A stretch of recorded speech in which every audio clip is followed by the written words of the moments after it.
Hello বন্ধুরা, Mangala cooking হাউসে সবাইকে স্বাগতম। আজকের বানাবো সয়াবিনের পোলাও। ভালো লাগলে লাইক এবং সাবস্ক্রাইব করে দেবেন। চলুন উপকরণ কী কী নিয়েছি দেখাই। নিয়েছি গোবিন্দভোগ চাল, নিয়েছি সয়াবিন, নিয়েছি আদা, গরম মশলা, শুকনো লঙ্কা, বিনস আর গাজর, নিয়েছি কর্নফ্লাওয়ার আর বেসন এগুলো, আর নিয়েছি মটরশুঁটি। নিয়ে নিলাম সব উপকরণগুলো, নিয়ে নিয়েছি। কড়াইতে বসিয়ে দিয়েছি, গ্যাসে কড়া বসিয়ে দিয়েছি, গরম হয়ে গেছে। তাতে একটু দিয়ে দিলাম বাটার আর দিয়ে দিলাম তেল।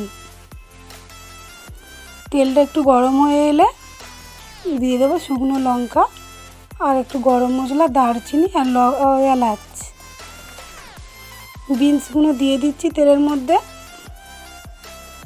বিনসগুলো দিয়ে একটু ভালো করে ভাজা ভাজা করে নিচ্ছি। দেওয়া হয়ে গেলে এবার গাজরটা দিয়ে দিলাম।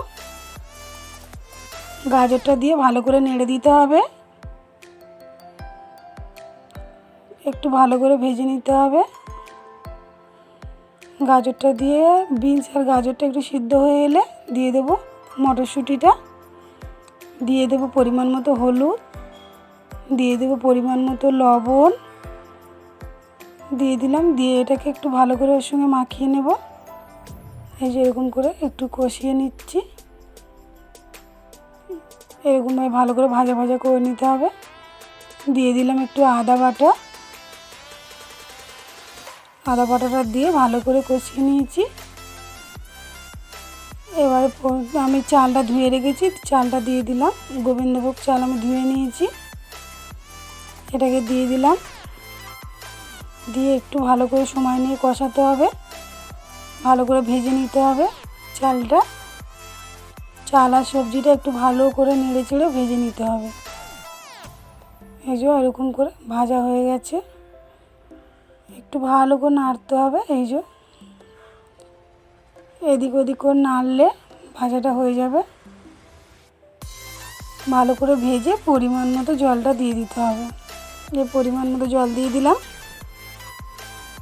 এই যে এরকম আমি জলটা মাপ করে দিয়েছি। এবার এর মধ্যে আমি একটু দিয়ে দেবো চিনি। চিনিটা এখনই দিয়ে দেবো। আমি নিয়ে নিলাম বেসন আর কর্নফ্লাওয়ারটা, তার মধ্যে লবণ দিয়ে দিলাম, হলুদ দিয়ে দিলাম, লঙ্কার গুঁড়ো দিয়ে একটু আদা বাটা দিলাম। দিয়ে এটাকে সুন্দর করে মিক্স করে নেব। জল দিয়ে একটা ব্যাটার তৈরি করে নেব পাতলা করে। এই যে এরকম করে একটু মিশিয়ে নেব। আমার ভাতটা হয়ে এসছে, একটু নেড়ে দেব। এই যে দেখুন হয়ে এসছে, একদম পুরো ঝরঝরে হয়ে গেছে, জলটা শুকিয়ে গেছে। এই যে এরকম হবে, একদম ঝরঝরে। আমার এদিকে ব্যাটারটা গোলানো হয়ে গেছে, তার মধ্যে আমি দিয়ে দিলাম সয়াবিনগুলো। আমি এবার ভেজে নেব। তেল দিয়ে দিয়েছি কড়াতে, আমি এরকম করে সাজিয়ে গুছিয়ে গুছিয়ে এদিক ওদিক করে দিয়ে দেবো, দিয়ে আমি ভেজে নেব। এই যে দেখুন আমি কীভাবে দিয়ে দিচ্ছি। এরকম করে সব আমি এদিক ওদিক করে সাজিয়ে সাজিয়ে দিয়ে দেবো, দিয়ে আমি ভেজে নেব। একটু সময় দিয়ে ভাজতে হবে লাল লাল করে। এই যে আমি উল্টিয়ে দিলাম, এক পার হয়ে গেছে। এরকম করে নেড়ে ছেড়ে এপার ওপার করে উল্টিয়ে আমি ভেজে নেব। এই যে দেখুন আমি কেমন করে ভাজছি। আমার ভাজা হয়ে গেছে, আমি তুলে নিচ্ছি। তুলে নিলাম। এরকম হয়েছে, আমি তেলটা তুলে নিয়েছি। এর মধ্যে দিয়ে দিলাম টমেটো সস আর একটু সয়া সস দিয়ে দিলাম। সসগুলো দিয়ে আমি একটুখানি মিক্সড করে নিলাম। দিয়ে দিচ্ছি সয়াবিনগুলো। যে সয়াবিনগুলো ভেজে রেখেছিলাম ওর মধ্যে দিয়ে দিলাম। দিয়ে নেড়ে চেড়ে সসটা গায়ে লাগিয়ে নিচ্ছি। ভাতের কাছে এসেছি, দেখুন ভাতটা আমার হয়ে গেছে। এর মধ্যে আমি দিয়ে দেবো সয়াবিনের এগুলো ভেজে রেখেছি যেগুলো, ভেজে দিয়ে আমি একটু মাখিয়ে নেব। একটু নেড়ে চেড়ে ভাতের সঙ্গে এটাকে মাখিয়ে দেবো। এরকম করে নাড়লে মাখানো হয়ে যাবে। এই যে আমি একটু ভালো করে মাখিয়ে নিচ্ছি, ভালো করে মাখিয়ে নেব।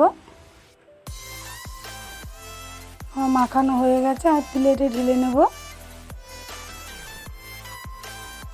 দেখুন কেমন হয়েছে আমি প্লেটে ঢেলে নিচ্ছি। এই যে আমি প্লেটে ঢেলে নিলাম।